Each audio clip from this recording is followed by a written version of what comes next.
Hey, everybody. Welcome. I am Reverend Sherri James, Senior Minister of Understanding Principles for Better Living Church. And I am so excited to be with you guys tonight. We are wrapping our series. We have been talking about the power of the spoken word. And oh my God, this has been an incredible series. So I'm really looking forward to just the conversation tonight. This really is kind of a wrap up, and then next week we get started with our new series. So I'm delighted. I'm going to go ahead and get right into our outline. Let me check the chat room. Okay, Marvin, you're here, so you're good. If there was anybody else that wanted to join, you will be. He said, "What do we win?" You win at life. Isn't that what you want to win at? All right, let's go ahead and bring that up. There we go. Uh-oh, that's not what I wanted to do. So our series has been called 9 Ways to Make Your Spoken Word Unstoppable. And what we're talking about tonight is how to speak your victory into being. You were born to win. I cannot stress that enough.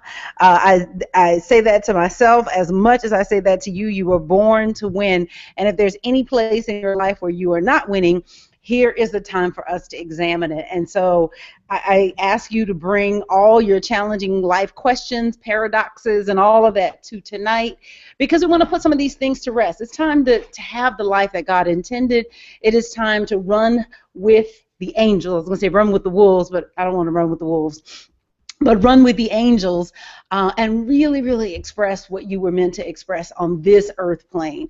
There's a song that, I don't know if you guys know this artist, William McDowell, and he sings this song, Give Us Your Heart.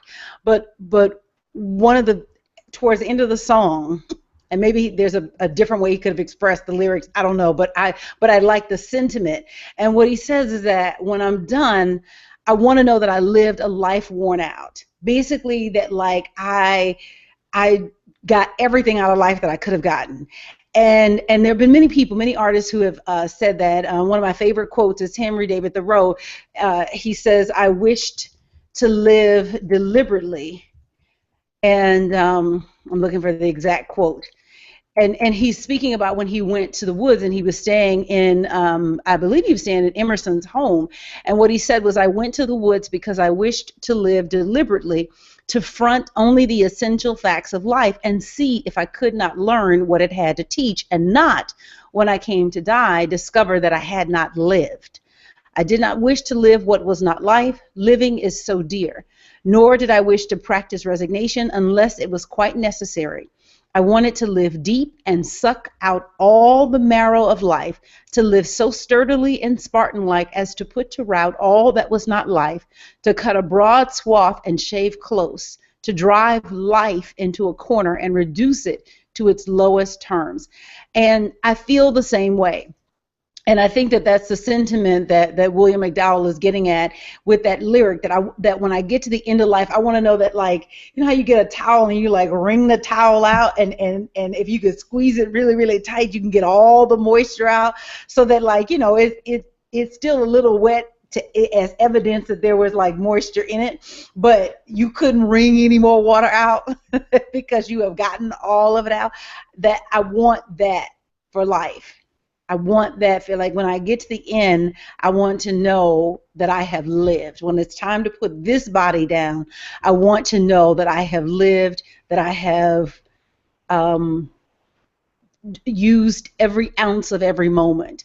And the only way that I know to do that is through a spiritual relationship where you are living in the present moment, being available to the present moment. And so that is what I am sharing with you this evening. And so this series is a part of that, because it is about living in victory, living in fulfillment. And so tonight it's all about winning, all about claiming that birthright of being a winner, and you already are a winner. And so now it's just being more of the winner that you already are. This is our outline. I got a couple of announcements. We'll do our opening prayer. We're going to talk about, I want to hear from you guys, the last word on your spoken word. What do you have to say about your spoken word?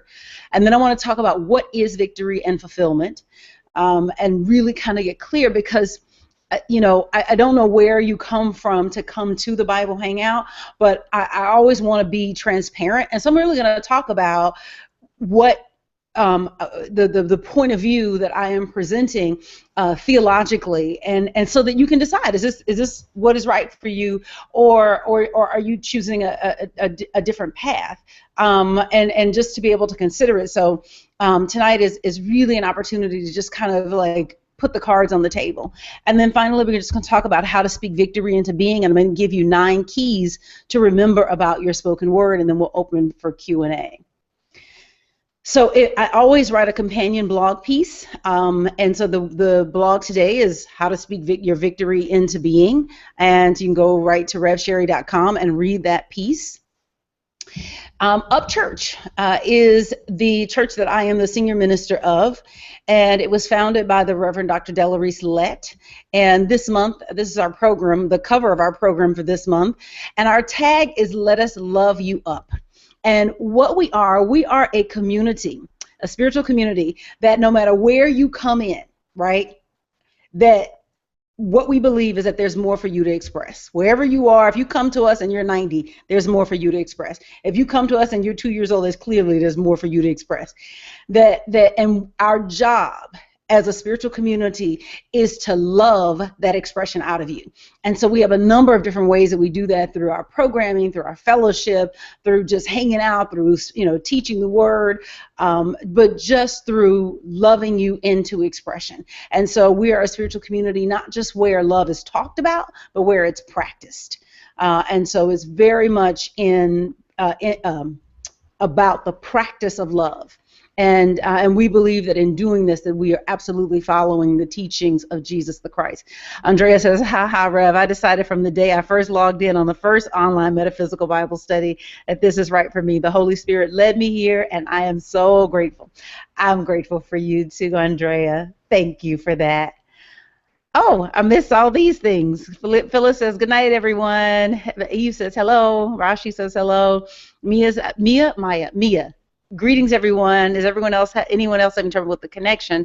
I'm getting a freeze frame with no audio, both here and on YouTube. Mia, you may try taking a look. If you go to revsherri.com, you may try visiting the watching the broadcast there. I'm assuming you guys in the film strip are not getting that same freeze frame. Everything is fine here. Okay, cool. All right. All right. Well, here's the thing. It's recorded. That much is true. It's recorded, and so you will be able to watch it back. Okay. Marvin says, my tagline will be walking in truth and love. That's it. Walking in truth and love. When Jesus was asked what is the greatest commandment, he said, love God, love your neighbor as you love yourself. And so you cannot love your neighbor. You got to love yourself in order to love your neighbor as you love yourself, and love God. I think that's, fairly obvious. Reverend Barbara says, hello, everyone. Awesome. Okay, so come visit us every Sunday, 1 o'clock Pacific, 600 West Queen Street in Inglewood, California. We are not yet streaming our services. That is coming.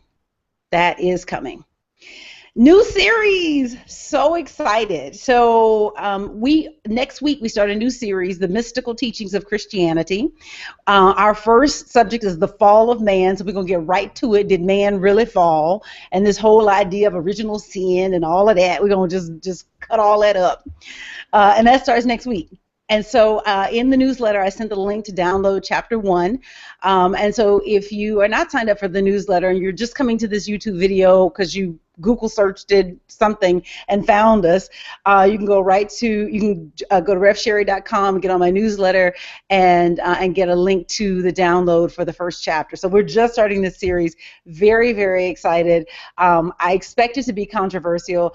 I'm expecting you to come with your questions, and I'm expecting you to challenge me. So bring it.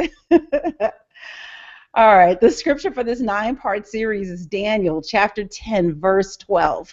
For from the first day that you set your mind to gain an understanding and to humble yourself before God, your words have been heard, and I have come because of your words. If you could just relax in this moment and just surrender all that you are, all that you have, and all that you want to the one power and the one presence, God, the absolute good, the everywhere evenly present spirit that indwells each of us. Father, Mother God, I put this class in your hands, and I just ask that you move through us in a way that shifts and changes us at depth. We are asking to be moved at the core of our being. We want more of you and less of us. And we just ask, believing that everything that we ask for can be ours. And we trust that you will guide this conversation tonight so that everyone in this group will be able to get something that will make their lives better. And for anyone that is coming to this broadcast after it is already recorded, I am knowing that the Spirit is going to lead us to say something that is just right for where you are on your journey. And so I am thanking God in advance for your overcoming and for your victory. I put this class in your hands, God. I ask that you guide, guard, protect, and prosper this exchange. And I thank you because I know you always hear me when I pray. In the name and nature of Jesus the Christ, we affirm that it is so, and so it is. And amen. So I want to hear from you. Those of you that are in the film strip, please unmute yourself. What do you have to say? I want to know, as some of you may be new to this series, or at least this is my first time seeing you in the film strip, but I want to know what you have to say. What are your biggest takeaways from this conversation that we have been having about the spoken word? What did you hear? I could tell you what I heard. Okay. What I took away is the affirmations piece. They're saying the importance of saying affirmations 2 and 3 times a day, one affirmation 50 times in the morning, and then in the afternoon, and then in the evening, because it allows me to connect with the frequency of God. So that's what I took away, the importance of speaking directly to God from within. That's what I took away. Nice, very nice. Yes, Sherri, I'd like to second that with the affirmation, because I think that is what has put me on a much stabler path in life. I've been doing it more intensely because I've needed it. And I tell you, it has just been a lifesaver. Wonderful, wonderful. Anybody else? I'm reminded of something Mary Baker Eddy said, which is you have to stand porter at the door of thought. So it isn't a pray in the morning type thing and then let it go. You have to work on it every minute of every day sometimes. Yeah, I agree. I agree. Anybody else? Anybody else? Mia says my computer is tripping, but I'm streaming from my phone. All right, good. Good. Anybody else? Anything from just this, something, different respects, I guess, maybe that you have, or a different point of view that you got on your spoken word? Rev,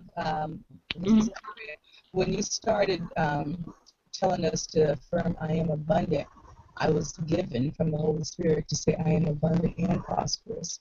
And I did it. I didn't mark my clock every hour on top of the hour, but every time I thought about it, I said I am abundant and prosperous.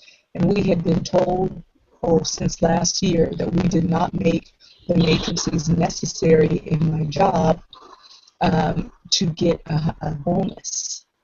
I received 2 bonuses, and I am so grateful. It paid for the things that you know that I have in the works from our personal studies and for so much more. And I am so grateful for living this life that you taught me to live, and to state that I am abundant and prosperous, and to believe it and to receive what I have received. So that's what I got from the study. Awesome, awesome. Anybody else?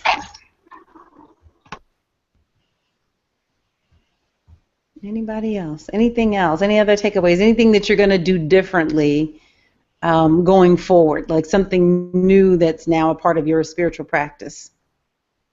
Mia says, yes, I'm sorry, give me one second. Yes, the abundance affirmations have helped me, and also that God does not live where fear and doubt exist. Go ahead, girl. Yes, to be in the present moment. Yes, yes, yes, yes.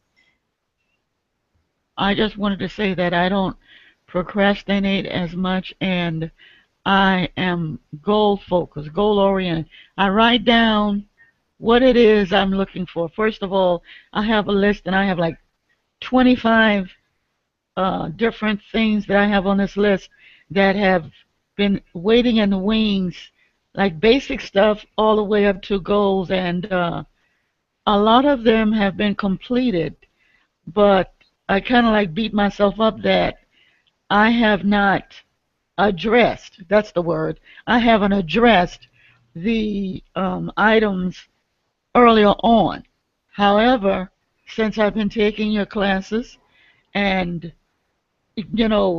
engaging in self-affirmation, no more procrastination just for today, and I am accomplishing quite a bit, but I don't take on 2 and 3 projects at a time. I stay focused on one project, which before I was all over the place. Reverend Sherri, I was literally, everybody listening, I was everywhere. But now I am focused on one at a time. Thank you. Yes, yes, yes. I love that. I love that. Anybody else? Anybody Hey, else? everybody, it's Barbara. Can you hear Hey, me? Barbara. Yes, I can. Okay, yeah.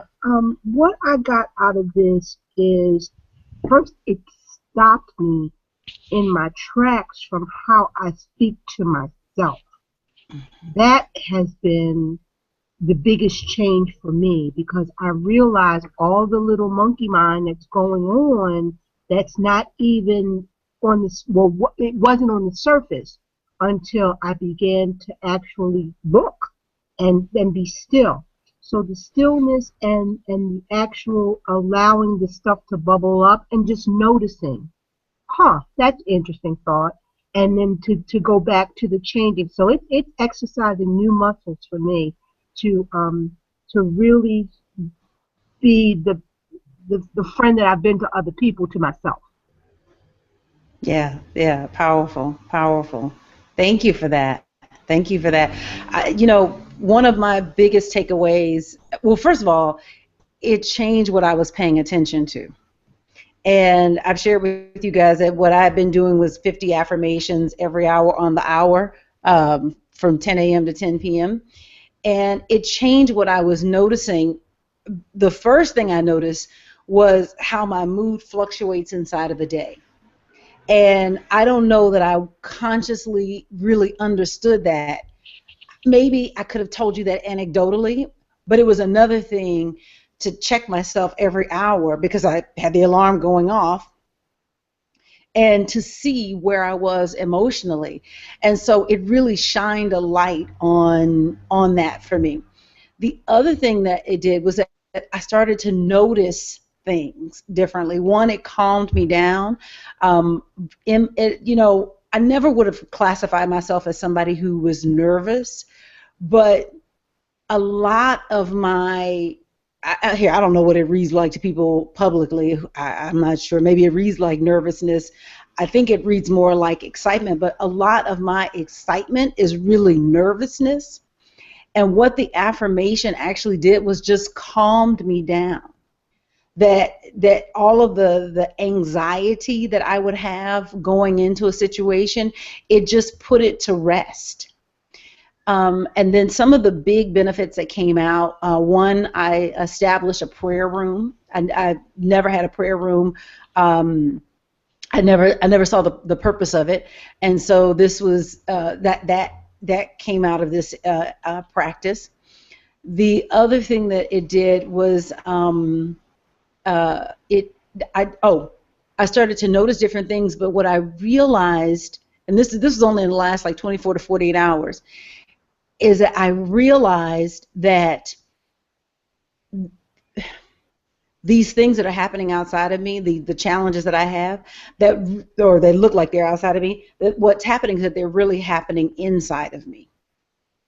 And I just got that in a fresh way. I've taught it for years, that whatever's happening outside is happening inside. I've said that for years. But for some reason, in the last like 48 to 72 hours, it landed in a new way, like this is happening in you. So when I would wake up and I might have anxiety about something that I've got to deal with in a day, or maybe there was something I was putting off because I just didn't want to deal with it. I didn't want to face it in that moment. What I realized is that this is happening in you. And so what I would begin to do is to actually like take time and just get quiet and get to that space of peace, and then go deal with the thing that I have been putting off. And that I can only attribute that to just this kind of focused paying attention to what I'm saying, not just letting my mind run unchecked. And that was probably another thing, was that so many times I would be running on a negative thought pattern, and it would just be the music in the background, basically, meaning the music in my mind. It would be the music in the background of my mind of this like negative thought pattern or anxiety or whatever, because negative doesn't, well, anyway, I think you guys know what I mean, that I could be worried about something, and this worry is like, it's low grade, it's not enough to like grab my attention, but it's just running in the background like theme music throughout my day. And sometimes it could be running for days on end, the same tune, days on end, on repeat. And so doing this focus on the spoken word really helped me shine a light on that. Wait a minute, I'm going to skip some comments here. Rashi says, I realize that all my words are affirmations, so I am doing my best to speak good only. Amen. Kanisha says, I have agreed with what has been in my spirit for quite some time. I'm going to go back to school and finish my degree. Yes. When you stated you wrote your resignation letter, it pricked me because I have been daily preparing to do the same. Do it. Mine is dated June 1st. Yes. Eve says, connected to God within and use affirmations daily. Yes, yes, yes, yes, yes. Yeah. This is, I mean, like I said, we've been doing the Bible hangout now for 2 years, but this series just meant something different. It really, really, really meant something different to me. Wonderful, wonderful. Okay, awesome. Thank you so much for sharing. Again, if you have, somebody else want to say something? Yeah, Sherri, I just want to say what it has done for me. It's kind of changed the chatter that's in my head. You have these things just running around, and it has really changed it. And I don't know where I got this from, but I had told Constance this yesterday. I thought you said 100 times.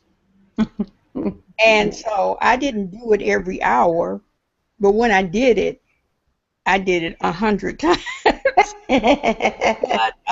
But like I said, with the affirmations and everything, it has changed. I'm going to even say changed the quality of the chatter that goes through my head. Yeah, it definitely did that for me. It 100%.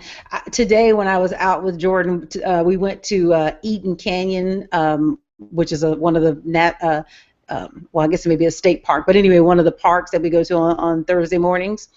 And as I'm out there in nature, as opposed to being anxious and thinking about what the other parents maybe think of the fact that Jordan is like running all over the place or whatever, Instead, I'm in my head. I am abundant. I am abundant. And I'm just taking in the scenery, but I'm present in the moment as opposed to judging myself through what I think other people are thinking. So just, and even noticing that I was doing that. I can't even tell you that I was necessarily noticing that I was doing that I was seeing myself through what I think other people are seeing. And that's just something that's just been in the background, like you said. That chatter is just in the background, like a little violin string playing a little music. So wonderful. Thank you guys. Thank you so much for that. So what is victory and fulfillment? And this is where I want to talk about the kind of theological point of view. So, and we're really going to dig into this in the next series when we begin to talk about the mystical teachings of Christianity. First of all, most people don't even know that there is something called the mystical teachings of Christianity. But victory and fulfillment. In what we term traditional, but again, there's no such thing as traditional Christianity. There have always been multiple Christianities, meaning different ways of approaching the life of Jesus and developing a spiritual philosophy around the life and teachings of Jesus. That what we think of as traditional has always been about being in this world for the purpose of getting to some destination after you die. That is a point of view. It is what is, if for people who don't know anything about Christianity, what they believe is the only point of view. But there have always been wisdom teachings that teach Jesus as a wisdom teacher, that when we speak of him as a savior, we're not talking about someone coming to save us from ourselves, but someone who is teaching us how to live victoriously. And so victory and fulfillment is not, it is not this chess game or board game where the two players are God and the devil and you are the pawn in between, and there's this random competition that's going on to see whose side you're going to land on. That's one point of view, one point of view. That, and unfortunately, the way Christianity is understood is it's understood as if that's the only point of view. It has never been the only point of view. It certainly is not the original point of view. But the winners of history get to tell the story. And if you burn all the books, then there's lots of points of view that get squashed and that do not make it through. But praise God for whoever put those books in Egypt, whoever hid them in the tomb in Egypt. Because we always knew that they exist, and we knew that they exist because church fathers wrote against them. So we knew that there was a gospel of Thomas. We knew that there was a gospel of Mary. We knew that there was a gospel of, well, I don't think we know about the gospel of Judas, but there is a gospel of Judas. We knew that these texts exist because there are, if you go in the church annals, especially in the Catholic Church, there are polemics against those texts, but we never had them. And praise God for the soul that said, you know what, I'm going to hide this. And at the right time, Spirit is going to reveal it. And God bless them. They said 1945. And it came to light in the right century at the right time. And the things that we talk about in this spiritual community were really things that were passed down in secret spiritual communities. People were burned at the stake, literally, for teaching the kinds of things that we teach in New Thought Christianity. And to think that now we teach it openly, that I'm on the internet and there's no threat of burning at the stake, is just huge. I remember Reverend Mary gave a sermon one time and she says, I come in the name of the heretics. And it's like, yeah, I come in the name of the heretics. Absolutely. I come in the name of those men and those women who believed that they were more than flesh and bone, who believed that they were not simply worms of the dust or just lowly sinners or born in sin and sickness and all this other stuff that we're going to get into in the next series. So in mystical Christianity or New Thought, victory is learning to live, to balance the duality of your being, learning to express in the human side of your being without denying or diminishing the spiritual side of your being. And life, this is a quote directly from chapter 9, life is a crossword puzzle. The right word gives you the answer. And so we are born into this life. We each have the puzzle pieces that we are given. So, you know, your puzzle pieces might include poetry and dance and an analytical mind and, you know, an interest in plants, let's say, or knitting, you know, whatever. These are your puzzle pieces that you are meant to put together to express the spirit through you. And you are unique. There's not another person on the planet like you at all. Even if you come as a twin or a triplet or a quadruplet, there is not another person like you at all. So the way that God is going to flow through you is the only way that it will ever look if it comes through you. And if it doesn't come through you, it doesn't get to look that way through anybody else. So no one can do what you have been called to do. We each, as Johnny would say, have a divine assignment. And God is depending on you to fulfill your assignment. And fulfillment, then, is not to get to a heaven after you die, but rather it is to allow the Spirit to flow through you unimpeded. That to flow through you, and it flows through you where, you know, there are people who do tap into their gift, whether consciously or unconsciously, and whether they use this language or not, but where they begin to express the higher version of themselves, and it may express in the form, let's say, if they're an athlete, because that's an easy one to look at, or someone expresses as a dancer, a performer, or a poet, or a fine artist. But your art may be science, meaning understanding technology. When you think about the things that Steve Jobs expressed, and the way that the creations of his own mind changed the game as far as mobile technology. I mean, just, you know, where it was prior to the introduction of the iPod that then spawned the iPhone and the iPad and the iMac, and right? So there is a way that Spirit wants to flow through you. Part of your job is not just learning how to express your gift, but also overcoming your limitations. And so fulfillment is getting yourself out of the way so that the gift of God can express through you. And victory is accomplishing it. That's victory. And the victory is inside first. Because it has to happen in you before it can happen outside of you. And so theologically, the purpose of life is to express God. The purpose of life is to express God. No qualifiers on that. That's it. Period, point blank, end of story. So it is not to get to a heaven after you die, or escape from a hell that's chasing you, or to get on your treadmill and run from a devil that's behind you. The purpose of life is to express God to the fullest of your ability.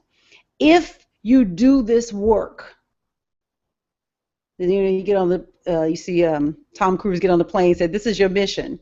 Should you choose to accept it, this piece of paper is going to self-destruct, but your mission is still going to be here." That when you receive the call is, are you going to express God the way that God comes through you? And are you going to do the work, first of all, to figure out what it is? First of all, one of the first things you got to do is figure out how God talks to you. You know, some people receive through dreams. For me, it's writing. If I sit and I just write, that there's something that happens through the flow. It doesn't have to be writing for the purpose of like writing a like an article or blog post or whatever. It's just writing. If I write, it will begin to flow out of me and into expression. Somebody else, it comes through music. Somebody else, it comes through dance.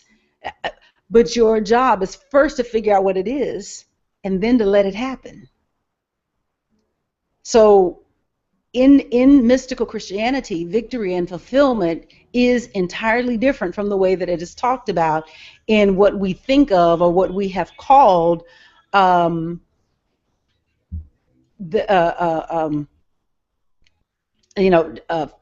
my train of thought because I just read Marvin's comment. He said the trap door to hell, don't step on it. Yes. Constance says, yeah, for me, it's creating greeting cards, crocheting, poems. Exactly. Figure out how God talks to you and then let it out. And if you do that, you ain't got time to do anything else. Trust me. It's a lot of work because there's so many distractions. So anyway, let me get on to the next piece. So this is what victory and fulfillment is. And so by your words, you are justified, and by your words, you are condemned. So by your words, you are found to be in alignment with the call on your life, right? Or by your words, you block the call on your life. So not justified and condemned like justified to heaven and condemned to hell, but justified where you essentially open yourself up for the flow of spirit, or condemned where you stagnate the flow of spirit. And what does it is your words. Your words, by speaking the affirmation, I am abundant, and doing that work, what I did was, one, shine a light on all the places that I was congested. And what I found was that throughout my day, there was all of this consistent worry that was just kind of low grade beneath the surface that I wasn't even noticing. And if you ask me, I would say, no, I wouldn't say that I'm a person that worries. Well, now that I have looked at me and met me, is it Pogo that says we have met the enemy and it is ourselves? As I have met the enemy and it is me. Marvin says, where I started 30 years ago, that was 30 me's ago. Yes, yes, yes, yes, yes. So let's talk about how to speak victory into being. Oh, no. Oh. What? Uh-oh. Hold on, guys. Okay. All right, I got an extra slide in there by mistake, so let's just skip over that. All right. How to speak victory into being. Woo. Victory begins with your word. Remember, by your words you are justified, by your words you are condemned. Your winning begins with the words that you speak. Not just the words that you speak out loud of your mouth, but also the words that you say within yourself. So that low-grade anxiety that I talked about, I wasn't voicing that out loud, not knowingly at least, but it was just in the background. So your word is not just what you say out loud, it's also what you say within yourself. Change your word and you change your world. Change your word and you change your world. My life has gotten measurably better now that I am speaking the truth at least every hour on the hour from 10 a.m. to 10 p.m. But I'm saying that jokingly, but I'm serious, that my life has gotten measurably better. And I am noticeably more grounded and rooted than I would say that I was before. So say only what you want to see. Say only what you want to see. She writes on page 33, why not try a diet of right words? For you are literally eating your words. That is the value of the affirmation. You are deliberately building up a constructive idea in your consciousness. Your consciousness may be crammed and jammed with destructive ideas, but continually making a statement of truth will dissolve these negative thought forms. And that's what I found out. What I found out, probably the first day was the first weekend that I was using the affirmation. I was concerned about a situation with an account of mine and whether or not it was going to be overdrawn or whatever.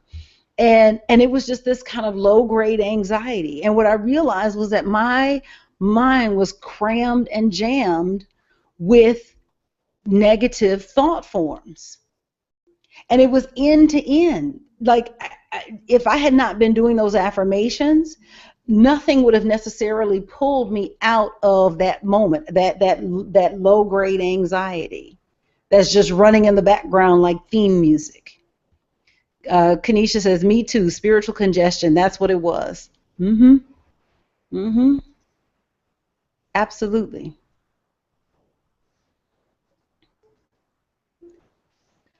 How to speak victory into being. Outer victory comes from inner victory. Outer victory comes from inner victory. Learn to make victory happen within you.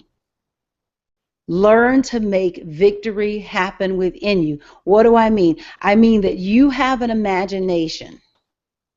And you, in your imagination, in your the eyes of your heart, if you will, you have the ability to go within and see yourself in the end victorious. Make the victory happen in you. We do it in the sports world. If you read any article on a gymnast or a golfer or a tennis player or a basketball player or whomever, what you hear is them getting on top of their mental game. Part of what's happening. Okay, this may be controversial because I don't know who your team is. I'm rooting for Golden State, even though I live in LA. And Ohio, I love y'all, Cleveland. But they're infighting. Their mental game is jacked. And so what could be a formidable foe for the Golden State Warriors is not. I don't know whose toes I'm stepping on. I'm not trying to step on your toes. I'm just saying that there's going to be a repeat in the finals, provided that they can get past San Antonio. So, but it's that mental game. Super Bowl, Peyton and the guy with the hot pants. I can't call his name right now. Cam Newton. That arguably they're the younger team. And Peyton Manning is playing injured. He's hurt. But his game is far stronger. And so a team that went undefeated the entire season loses in the Super Bowl because of what's happening up here. Because of what's happening. So what you say to yourself is, it's the difference between winning and losing. I mentioned Gabrielle Douglas in the blog post today, and I've been looking at her because she just won the I think it's the AT&T Cup on her road to Rio, and you know, she's got Simone Biles that she's got to compete against, and she's got everybody else on the team as well, and Simone has just been racking up the titles, right? And so Gabrielle has been off. I mean, meaning not off like physically off, but I mean, she's been off like resting. And so now she's coming back. And one of the things she says is that, you know, my form has to get better, but my mental game is strong. And honestly, what will be the difference between, say, her and Simone or whomever else they have to compete with around the world in Rio this summer is going to be a function of what's happening inside of their heads. So you've got to win inside before you can win outside. And so you make it happen inside of yourself. And you can do that. Listen, I was already doing it in the opposite direction, worrying about what was going to happen. It's the same process. It may take some persistence because the mind is used to worrying and the mind is used to running the negative thought forms. But if you persist, you can win inwardly. You can see yourself winning inwardly. Marvin says the flow state where they know they can't lose. Wait, you talking about Ohio? Ohio's, listen, provided Golden State can get through San Antonio, it's a wrap. They've got this in the bag. He says, I live in Houston, step on my toes, I'm used to it. Listen, the Rockets hurt my heart. The Rockets have just been, gosh. Phyllis says, whenever I'm getting anxious, I now say that everything is in divine order. Yes.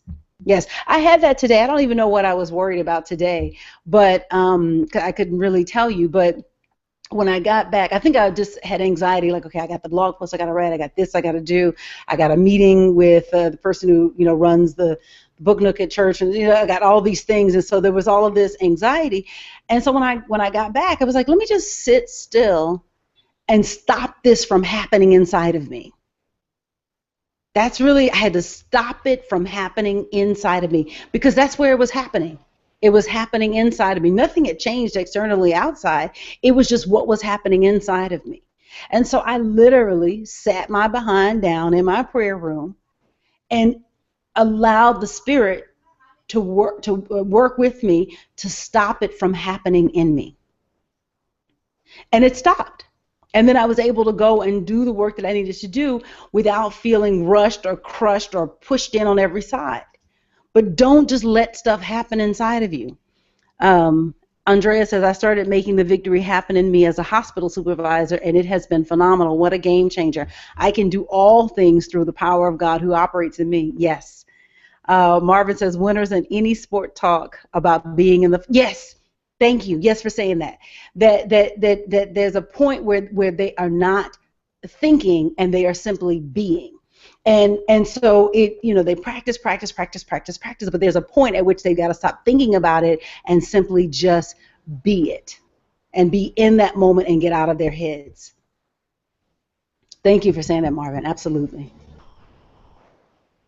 You cannot be what you will not see within yourself. You cannot be what you will not see within yourself. If you can wrangle your thoughts and your words into alignment with truth, you can win. If you can grab hold of your own mind, you can win. Number 3, victory within automatically expresses outwardly. Victory within automatically expresses outwardly. We have gotten accustomed to time delays, but time delays are really only the length of time that it takes your subconscious to accept an idea. So the quote-unquote delay in prayer, when you pray for something and the delay between when you pray for it and it shows up, that delay is only the length of time that it takes you to accept the idea. And like I said, the average mind is crammed and jammed with destructive ideas. So some of it is just pushing through all of those destructive ideas. Like I said, if I hadn't been doing the affirmations, I wouldn't have noticed that anxiety in the background. And for many people, they're never noticing the anxiety in the background. They just run through life anxious. The truth is that the subconscious mind is powerless to resist what you tell it.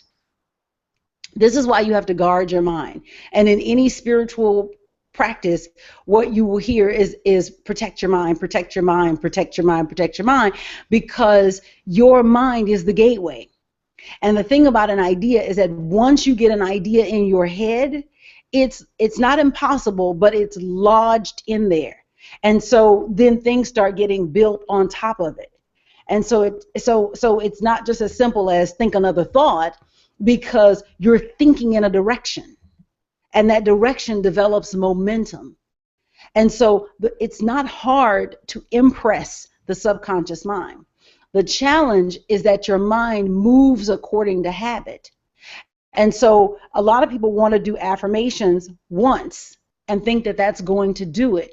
But if you can think of your mind like it's called a train of thought, because literally it's like a train. And if you have seen a train coming down the tracks, they will tell you you do not want to get to be stopped on the tracks when a train is coming, because it will pulverize anything in its way. And it's the same thing with your train of thought. And so your train of thought filled with jammed and crammed with all of these destructive ideas running down its track. And then here you come and you want to say, I am wealthy one time and turn it around. No, you're like the little truck sitting on the track waiting for the train to run across it and knock it over. So you have to be persistent. The subconscious mind, again, it's powerless to resist what you tell it. So if you will simply persist, I am wealthy, I am wealthy, I am the wealth of God, I am abundant, this is happening inside of me, I am abundant.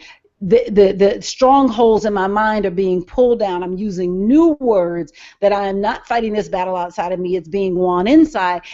If you will simply just work the word, one is that each time you give your subconscious a new word, it's like derailing the train just a little bit, like pushing it off the track just a little bit, pushing it off the track just a little bit, pushing it off the track just a little bit. Eventually, it jumps to a new track. But you've got to persist. Most people don't persist because the mind runs according to habit. I saw that day when I was worried about my account, that literally when I finished those 50 affirmations, guess where my mind went back to? Worrying about my account. And each time I checked myself, and you know, at first I was feeling bad about it until I had a realization, like, no, you got to see something today. You had a victory today because for the first time you saw yourself, and you saw what was going on in your mind. Most of the folks don't know what's going on in their minds. I think it's Imelda Shanklin in What Are You? She said, if I could follow you around with a recorder all day and record everything that you thought, it would no longer surprise you why your day goes south. It would no longer surprise you why when you get home at the end of your day you are tired off your behind. Because our minds are all over the place. And so you must have a system for keeping your mind on track. Constance says, so it is the aggregation of thoughts that come together and in agreement.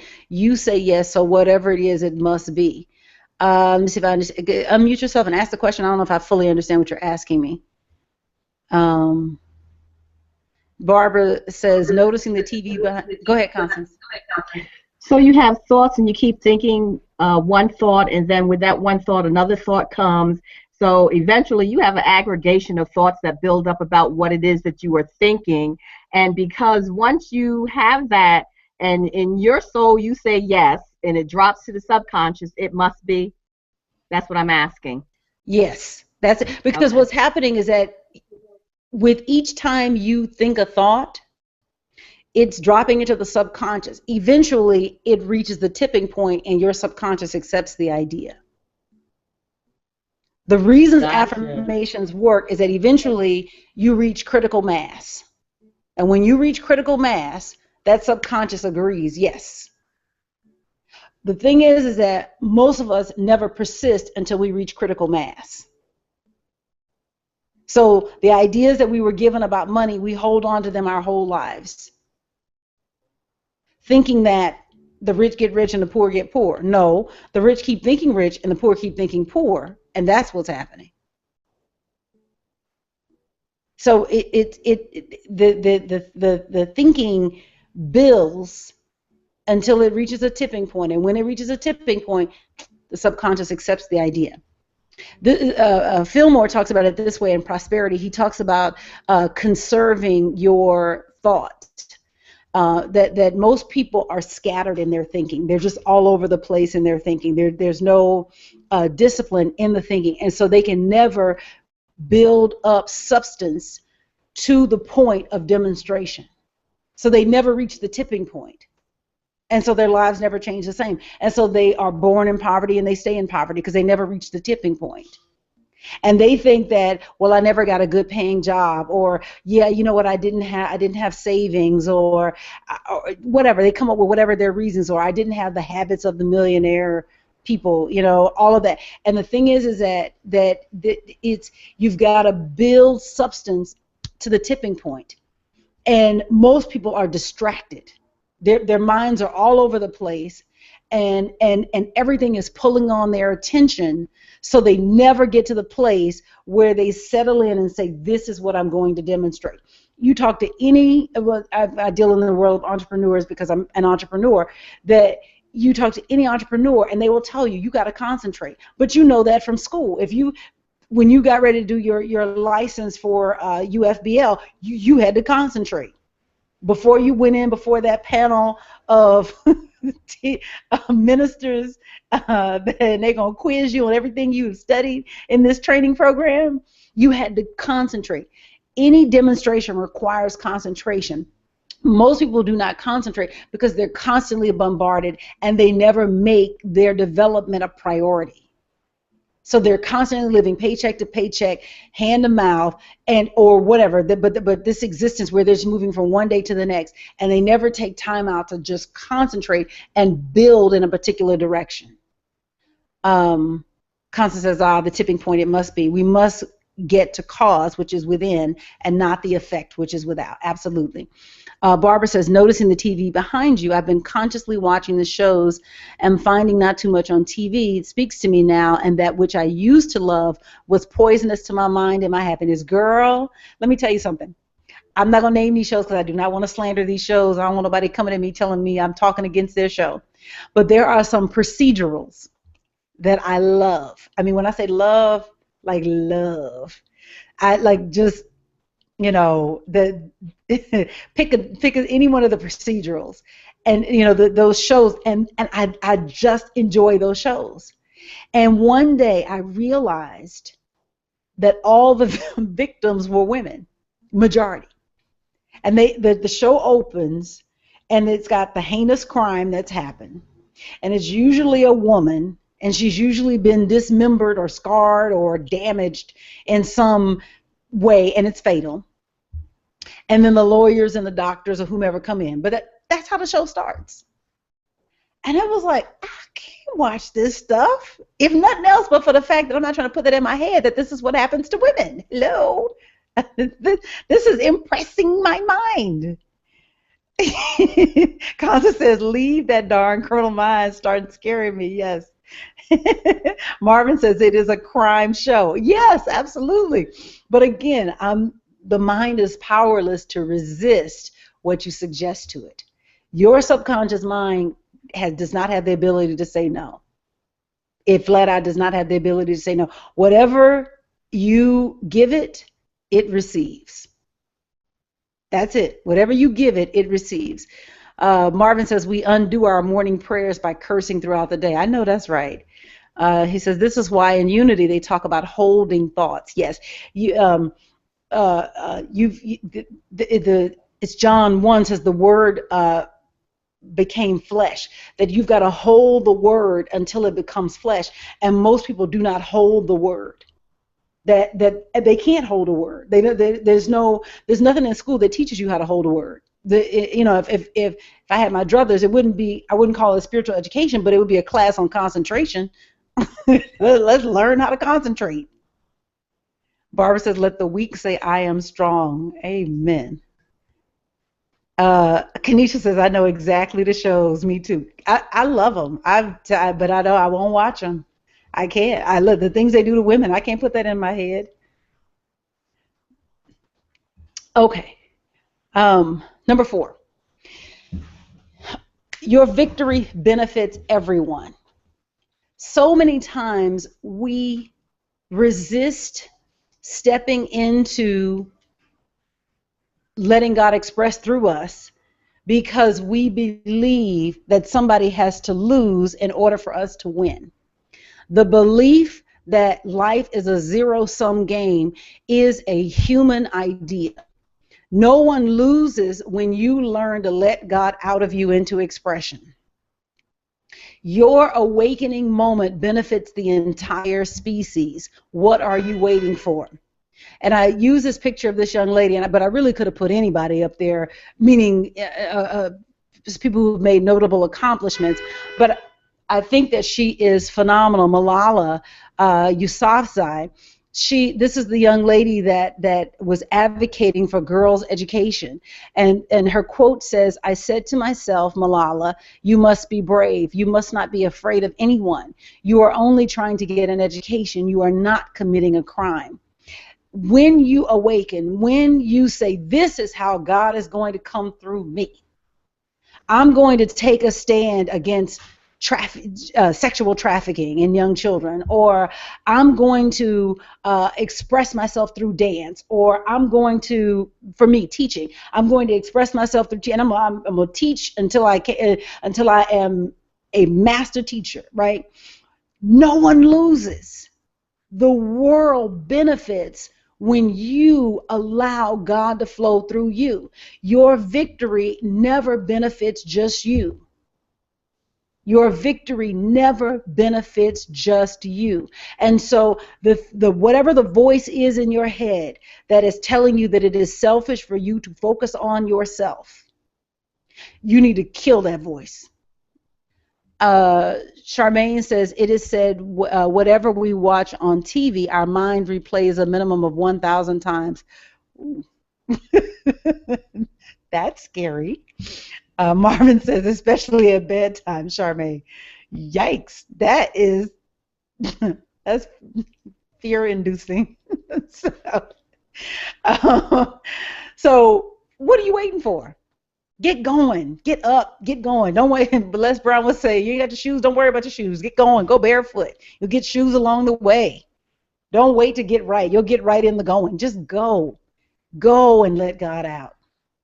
How to speak your victory into being. Number 5. This is it. The key to victory is rest. And this is what Marvin was talking about, that those athletes, when they always talk about being in the flow, that you practice, you practice, you practice, you practice, you practice, so that when you are in the moment, you are available for the magic in the moment, but it has to come through the practice.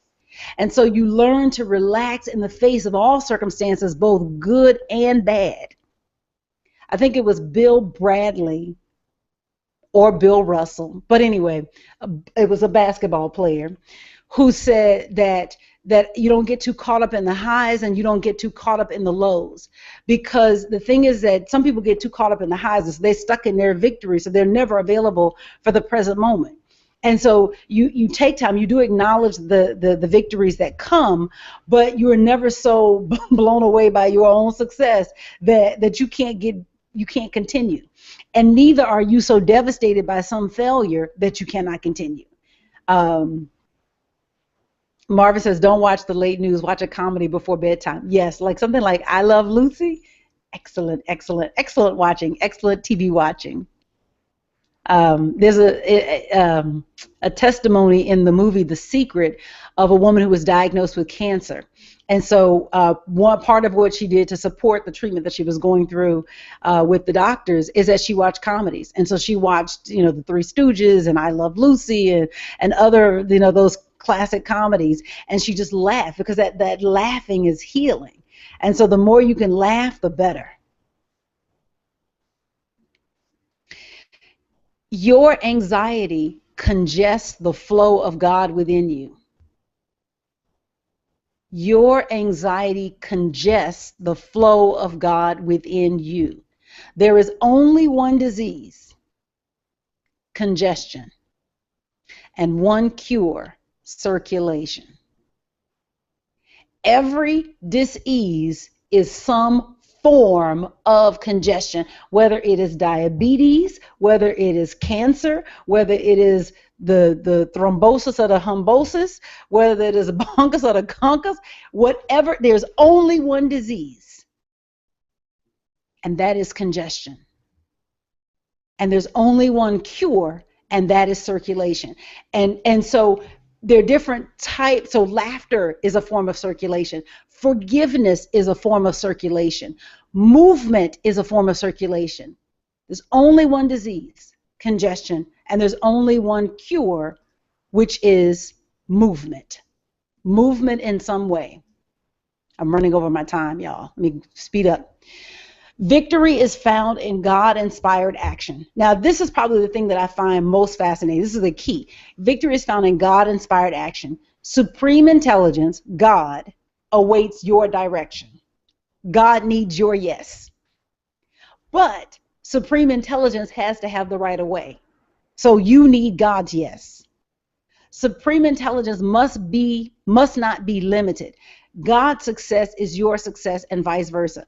I think this is the most interesting aspect of this, how we're put together spiritually. If you don't say yes, the Spirit doesn't get to come through you which is the only way that it could come into the world, meaning it'll never have your signature on it, right? But you also are not in charge. You're in charge in the sense that you've got to say yes to the flow of Spirit, but you're not in charge in terms of, say, the direction, but then you do have to point in the direction that Spirit sends you. It's the most interesting relationship because we are the hands, the eyes, the feet. We are the fingers, the toes. We are the beings to accomplish God's work in the world. And though there may be 10,000 people feeding the hungry, they will never do it the way that you would do it. So if you say no to the call on your life, then that is one vessel through which God doesn't get to express through. And so the uniqueness that you would bring through doesn't get an opportunity to be brought through. It is imperative that you get on your divine assignment. It is absolutely imperative that you get on your divine assignment. Constance says, yeah, in Basic Truth 1, we come to learn that God needs us as much as we need God. Eye-opening. Yes. Yes. Yes. Victory requires selfishness. I'm going to just let that sit right there. Victory requires selfishness. The only way to let God flow is to practice letting God flow.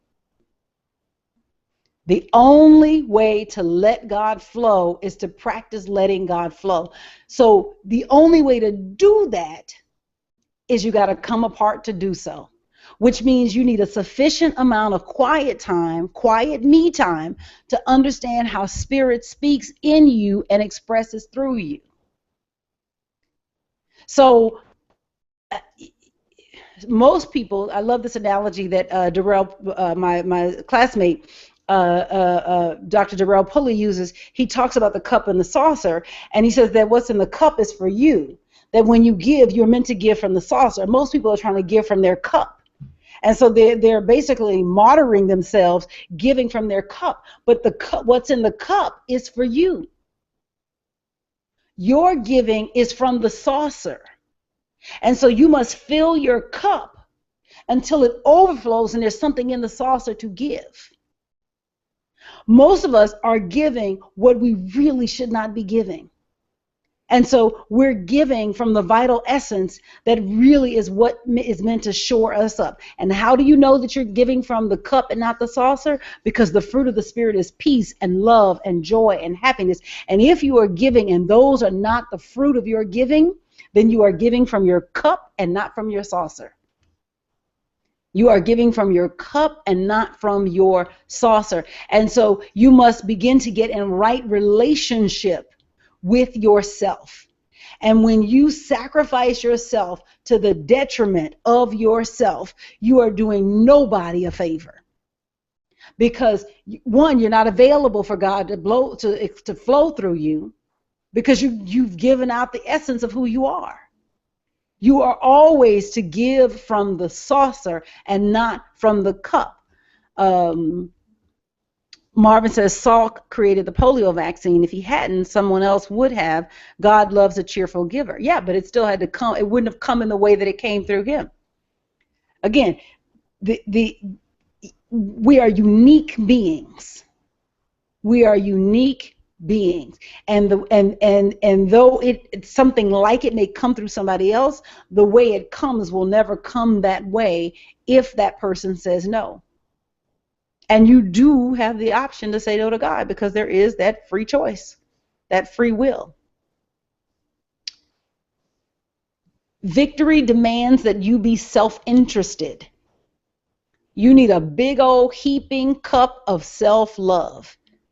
Am I telling you to be a narcissist? No. But you need to get passionate about the way that God flows through you. That is the only way for you to find your voice. You must get passionate about the way that God flows through you. There's a young lady who I haven't heard from her since.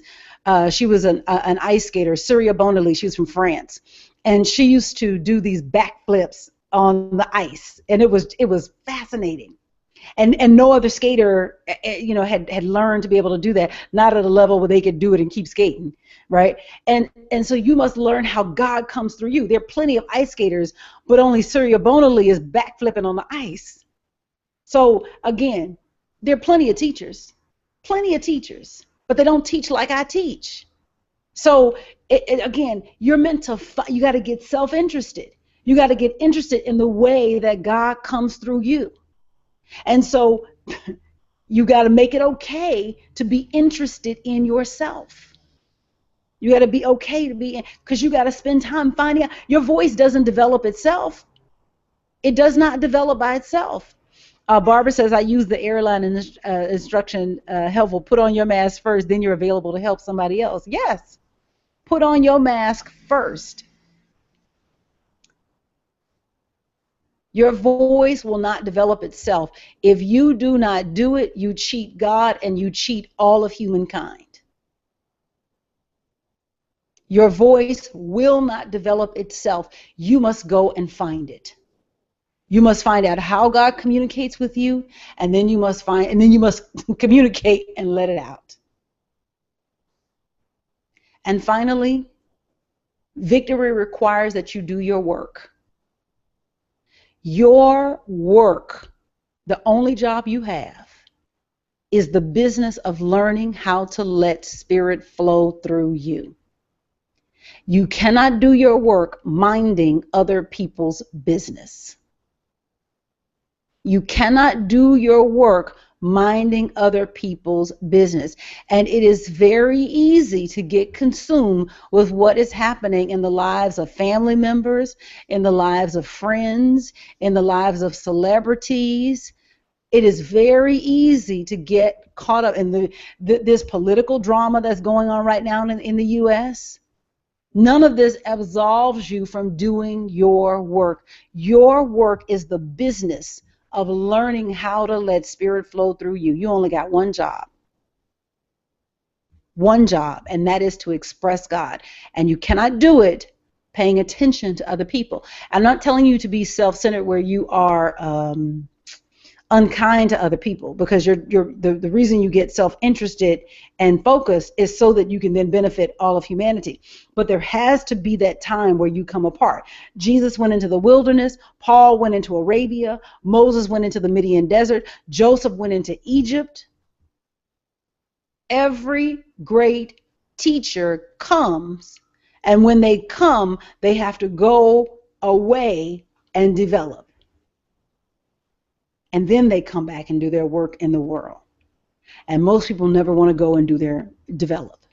But the development is what you don't get around the development. Alita says, I've been working on finding my voice. I have been smothered lately.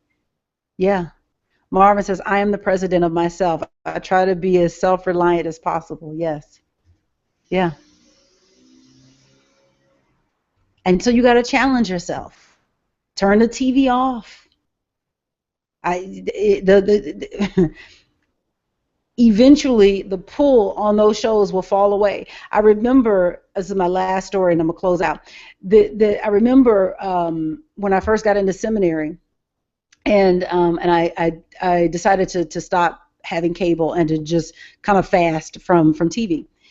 And I remember coming home and there was no cable to turn on, no TV to turn on, and so I would feel this pull to want to watch TV, but there was no TV to watch. This is pre-Chromecast, and I didn't have an antenna, and so I basically couldn't watch anything. And eventually the feeling left. So I know the shows pull on your attention, and you want to watch them, and you want to be available to them. But trust me, they will pass away. That feeling will pass away. That you can let it go, and it really actually will disappear. And you don't have to be afraid that for the rest of your life you're going to want to turn on CNN, and you always be fighting against yourself. Eventually, it's going to pass. And that's what happened. Eventually, I stopped wanting to watch TV. It stopped being something that was grabbing my attention. So my call to action, go back through the 9 reminders and identify the one you plan to zero in on. And then make a commitment to yourself to work on this area for at least 30 days. Keep a journal of your insights and your revelations. And then leave a comment on this YouTube video. When you guys leave comments, it really does help other people find it in the search engines. It raises it and means that other people can get this spiritual food. Just a reminder, those of you who came in the middle of the broadcast, our new series starts next week, The Mystical Teachings of Christianity. We're going to just go right on in with the fall of man, and which is going to be so interesting.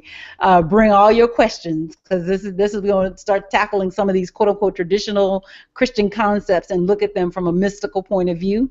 If you are on the subscriber list, you got the link today to download Chapter 1. All right. Thank you guys for letting me go over a little bit. Sorry about that. Questions? Reverend Barbara says, these classes and you are awesome. Namaste. Thank you. Thank you very much. Thank you. Just trying to let the fire out. That's the work. Trying to live the message and let the fire out. I say this and I mean this sincerely, I want my 5th symphony. And what I mean by that is that I want to become so sensitive to spirit that I'm able to birth through me the game changers that are meant to come through me. The 5th Symphony, and plus other stuff that Beethoven did. That's just the one I always refer to. But they were game changers. We still play that music today. That music is still played today. If you go to any high school, whatever, but even in classical orchestras, symphonies, that this is a song that they play over and over and over again. And it's my contention that the Spirit has that for each one of us according to our calling, and that we're meant to let the fire out. I call that the fire, that we're meant to let the fire out into expression. And so I want my 5th symphony. That's it. I want my 5th symphony. I want to forgive everybody that I need to forgive. I had some folk come up today. I was doing some cleaning in my office, and I had some things come up from a group that I was a part of, and I didn't think that it was a good fit for my personality, and we didn't really get along so great, and I was like, let me take y'all into the prayer closet, because you are not in the way of my 5th symphony. Sorry, boo-boo, you are not worth me not letting God express through me. Sorry.